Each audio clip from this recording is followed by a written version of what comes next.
அல்லாஹ்வுடைய தூதருடைய சபைக்கு ஒரு மனிதர் வருகிறார். அவருடைய ஆடை கிழிந்திருக்கிறது.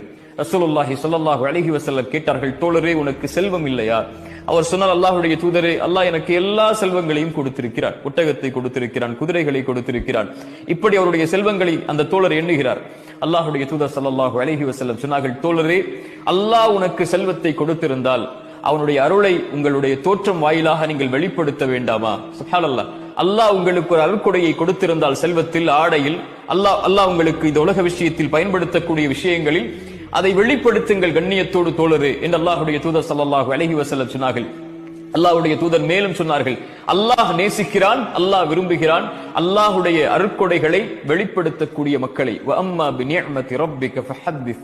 குர்ஆன் சொல்கிறது, அல்லாஹ்வுடைய அருட்கொடைகளை வெளிப்படுத்துங்கள், அல்லாஹ்வுடைய அருட்கொடைகளை பேசுங்கள். அத்தஹத்துஸு பிநிஅமத்தில்லாஹி ஷுக்ர். அல்லாஹ்வுடைய அருட்கொடைகளை பேசுவது நன்றி என்று அல்லாஹ்வுடைய தூதர் ஸல்லல்லாஹு அலைஹி வஸல்லம் அவர்கள் சொன்னார்கள். தங்களுடைய ஆடைகளை அலங்கரிப்பது ஹலால், அல்லாஹ் அனுமதித்த ஒன்று. அல்லாஹ் அனுமதித்த அலங்காரங்களை மனிதர்கள் மீது யாரால் தடை செய்ய முடியும்?